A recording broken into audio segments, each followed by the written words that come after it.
Anda kembali digelar perkara spesial hanya di Kompas TV Independen Terpercaya.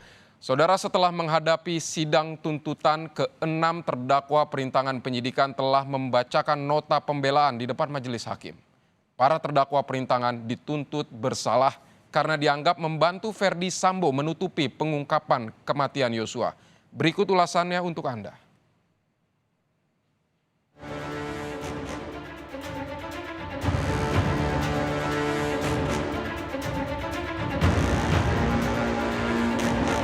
Saya tidak habis berpikir mengapa saya menuai fitnah ketika saya beritikat baik bekerja.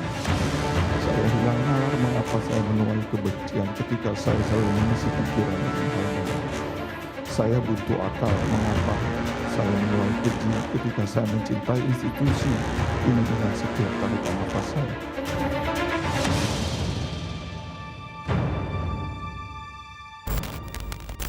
Setelah sidang yang panjang dan juga melelahkan, kini giliran ke-6 mantan anak buah Sambo membacakan nota pembelaan di depan majelis hakim atas tuntutan jaksa penuntut umum. Setelah diberhentikan dari instansi kepolisian, kini ke-6-nya berjibaku membela diri, dihadapkan pada ancaman hukuman yang beragam sesuai dengan tindak pidana yang didakwakan.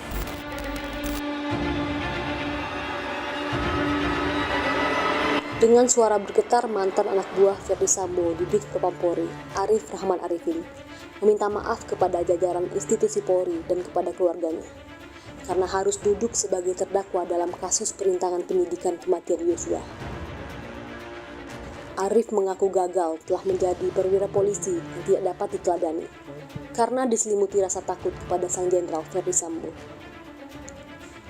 Arif mengaku menyesal karena terperdaya skenario Ferdi Sambo dan mengikuti perintah untuk memusnahkan barang bukti rekaman CCTV. Saya tidak habis berpikir mengapa saya menuai fitnah ketika saya dengan itikat baik bekerja. Saya hilang nalar mengapa saya menuai kebencian ketika saya selalu mengisi pikiran dengan hal baik. Saya buntu akal mengapa saya menuai keji ketika saya mencintai institusi ini dengan setiap tarikan nafas saya. Kepada Polri yang saya cintai, senior, guru yang telah mendidik, membimbing, mengayomi saya sejak awal karir saya tahu bagaimana perasaan kecewa. Saya mohon maaf kepada junior dan satu angkatan saya jika mengecewakan dan belum mampu menjadi teladan yang baik. Kepada masyarakat Indonesia yang merasa terpukul dan kecewa dengan peristiwa ini, para pemimpin bangsa dan pemimpin institusi, penegak hukum, kepolisian, kejaksaan, dan pengadilan, mohon saya dibukakan pintu maaf yang sebesar-besarnya. Saya menyadari bahwa saya gagal mengatasi ketakutan saya. Saya salah karena telah membiarkan kekuatan yang tidak baik menekan mental saya dan mengancam menguasai akal sehat saya sehingga saya tidak bisa melangkah maksimal dan saya hanya bisa memilih diam pada saat itu. Sementara terdakwa perintangan penyidikan lainnya, Baikuni Wibowo, yang pertama kali mengakses DVR CCTV, mengutarakan awal niat baiknya untuk inisiatif menyalin rekaman CCTV yang kini menjadi barang bukti krusial dalam pengungkapan tewasnya Yosua. Baikuni menyebut ia dengan sengaja menyalin rekaman CCTV dan menyerahkan kepada penyidik tim Sus Bareskrim Mabes Polri untuk membuat terang perkara, namun tanpa diduga harus duduk di kursi pesakitan sebagai terdakwa. Saya dengan niat baik dan secara sukarela meminta penyidik untuk mengambil harddisk eksternal dari istri saya, kemudian membawa harddisk tersebut untuk diperiksa oleh penyidik. Saya mengetahui jelas bahwa ada file atau data hasil backupan rekaman tersebut di dalam harddisk eksternal dan polisi akan menemukannya.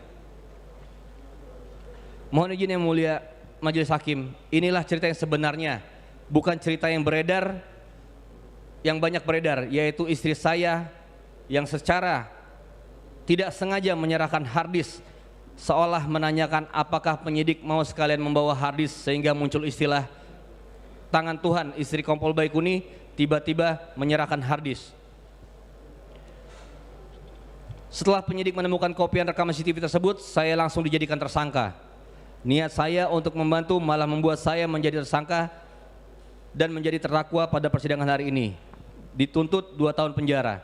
Dengan analisa sederhana, karena saya diasumsikan sebagai satu-satunya yang mengakses DVR dan mengcopy DVR, maka DVR tersebut rusak.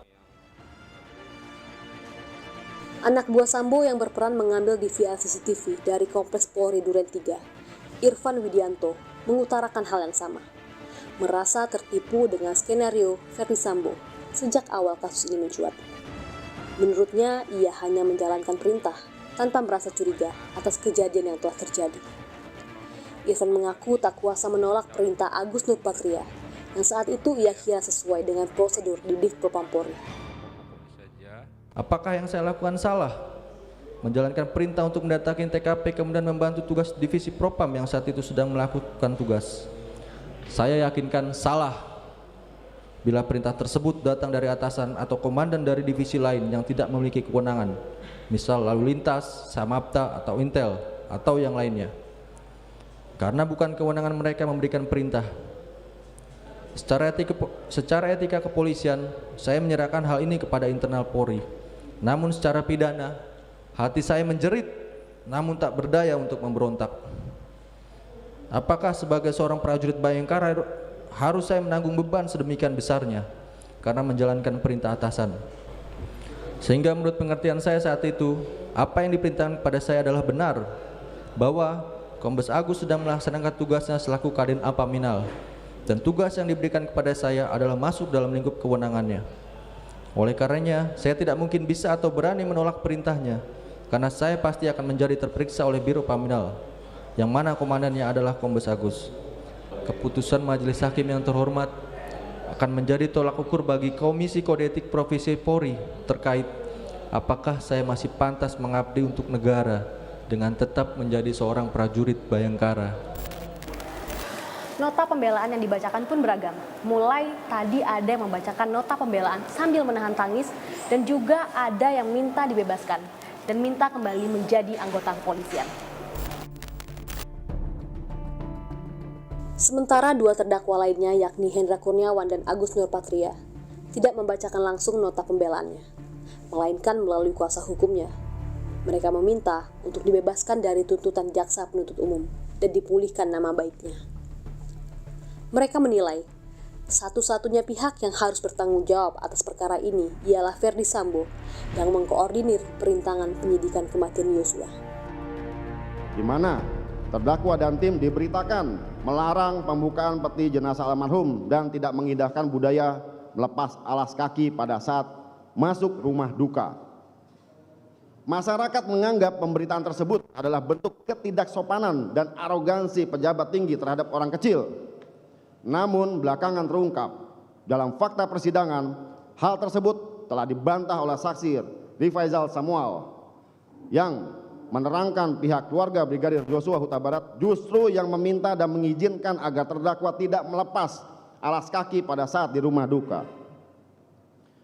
Prank Sambo, istilah familiar atas skenario kebohongan Verdi Sambo, membawa stigma negatif bagi terdakwa yang seolah-olah ikut terlibat menjadi bagian yang tidak terpisahkan atas perbuatan Verdi Sambo hanya karena terdakwa adalah bawahan Verdi Sambo. Pasalnya, terdakwa menjalankan perintah jabatan dengan itikat baik. Terakhir, terdakwa ke-6 yang tak lain adalah orang terdekat Verdi Sambo, Cuk Putranto, yang selama ini bertugas menjadi sekretaris pribadi Verdi Sambo. Merasa kecewa telah bersikap loyal kepada atasannya. Cuk merasa menyesal telah menempatkan loyalitasnya kepada figur yang salah, hingga kini menyeretnya ke perkara perintangan penyidikan. Kemudian pada tanggal 9 Juli 2022, saya mengambil tindakan inisiatif selaku SPRI Kadif Propam untuk mengamankan CCTV dari AKP Irfan untuk diserahkan ke penyidik Polres Jaksel agar tidak disalahgunakan sebagai bentuk tanggung jawab saya selaku SPRI, dengan tujuan CCTV tersebut dapat membuktikan Kadif Propam memang benar tidak ada saat peristiwa itu terjadi, sebagaimana yang saya ketahui saat itu. Namun tidak ada yang menyangka seorang Kadif Propam ataupun seorang bintang 2 akan berani membuat skenario melakukan kebohongan, ataupun menutupi cerita yang sebenarnya. Saat saya dalam proses pemeriksaan oleh penyidik Bareskrim, saya juga telah menyampaikan langsung ke Bapak Dirtipidum Bareskrim Polri yang saat itu dihadiri oleh beberapa senior saya dan pimpinan yang tergabung dalam tim sus. Dan saya menjelaskan secara rinci dengan menggambarkan waktu, keadaan, dan situasi sesuai kopian video CCTV yang saya tonton. Sehingga yang menjadi pertanyaan besarnya adalah di mana saya menghendaki untuk menghalangi penyidikan dan letak niat jahat saya.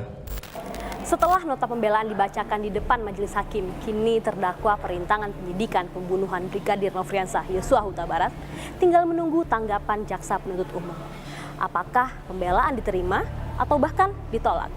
Fedriska Ananda, Andika Ahadiat, Kompas TV, Jakarta.